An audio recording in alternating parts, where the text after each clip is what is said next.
दोस्तों बजट 2026 आ चुका है और बजट आते ही सबसे ज्यादा चर्चा जिस चीज की रही वो है सोने और चांदी में निवेश। हर साल की तरह इस बार भी निवेशकों को उम्मीद थी कि शायद गोल्ड सिल्वर के टैक्स नियमों में कोई बड़ा बदलाव देखने को मिलेगा, क्योंकि पिछले एक साल में सोने और चांदी की कीमतों में रिकॉर्ड तोड़ तेजी देखने को मिली है।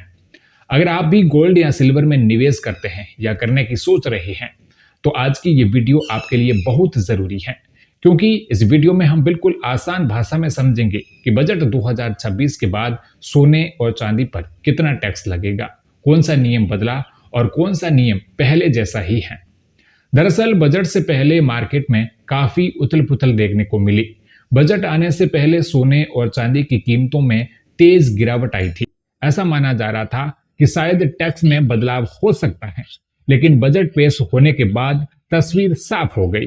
वित्त मंत्री निर्मला सीतारमण ने गोल्ड और सिल्वर में निवेश के टैक्स नियमों में कोई बदलाव नहीं किया, यानी जो नियम पहले से लागू थे वही नियम अब भी जारी रहेंगे। हालांकि बजट वाले दिन बाजार में बड़ा झटका देखने को मिला। MCX पर ट्रेडिंग के दौरान सोने की कीमत करीब 13,000 रुपए प्रति 10 ग्राम तक गिर गई। वहीं चांदी की कीमतों में लगभग 26,000 रुपए तक की गिरावट देखी गई। बजट के बाद सोने में थोड़ी रिकवरी देखने को मिली, लेकिन चांदी अभी भी दबाव में नजर आई है।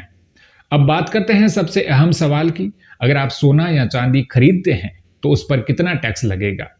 सबसे पहले फिजिकल गोल्ड और सिल्वर की बात करते हैं। जब भी आप सोना या चांदी खरीदते हैं तो उस पर 3% GST लगता है। इसके अलावा जो ज्वेलरी आप खरीदते हैं उस पर लगने वाले मेकिंग चार्ज पर 5% GST अलग से देना होता है। अब अगर आप फिजिकल गोल्ड खरीदते हैं और उसे 24 महीने तक होल्ड करके बेचते हैं तो उस पर होने वाला फायदा शॉर्ट टर्म कैपिटल गेन माना जाता है और उस पर आपके इनकम स्लैब के हिसाब से टैक्स लगेगा। लेकिन अगर आप सोना या चांदी 24 महीने से ज्यादा समय तक होल्ड करके रखते हैं तो उसे लॉन्ग टर्म कैपिटल गेन माना जाएगा और उस पर 12.5% टैक्स लगेगा। ध्यान देने वाली बात यह है कि अब इसमें इंडेक्सेशन का फायदा नहीं मिलता। अब बात करते हैं डिजिटल गोल्ड और डिजिटल सिल्वर की। बहुत से लोग आजकल डिजिटल गोल्ड या डिजिटल सिल्वर में निवेश करते हैं।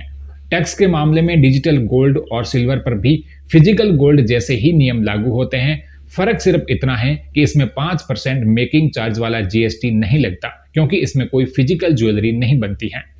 अब एक बहुत ही जरूरी सवाल आता है, अगर सोना या चांदी आपको गिफ्ट या विरासत में मिली हो तो उस पर टैक्स लगेगा या नहीं। अगर सोना या चांदी आपको माता पिता, पति पत्नी, भाई बहन से तोहफे के रूप में मिलती हैं तो उस पर कोई टैक्स नहीं लगता। भारत में इनहेरिटेंस टैक्स नहीं है, यानी विरासत में मिली संपत्ति पर कोई टैक्स नहीं लिया जाता। लेकिन अगर कोई गैर रिश्तेदार आपको 50,000 रुपए से ज्यादा मूल्य का सोना या चांदी गिफ्ट करता है तो उस पर टैक्स लगेगा और यह टैक्स गिफ्ट लेने वाले व्यक्ति को देना होगा। जब विरासत में मिले सोने या चांदी को बेचा जाता है तब कैपिटल गेन की गणना मूल मालिक की खरीद कीमत पर होती है और होल्डिंग पीरियड में पिछले मालिक का समय भी जोड़ा जाता है। अब बात करते हैं गोल्ड और सिल्वर ETF की, जो आजकल बहुत पॉपुलर हैं। अगर आपने गोल्ड या सिल्वर ETF खरीदा है, उसे 12 महीने तक होल्ड करके बेचते हैं तो होने वाले फायदे पर स्लैब रेट के हिसाब से टैक्स लगेगा। लेकिन अगर ETF को 12 महीने से ज्यादा समय तक होल्ड किया गया तो उस पर 12.5% का टैक्स लगेगा और इसे लिस्टेड सिक्योरिटीज की तरह माना जाएगा।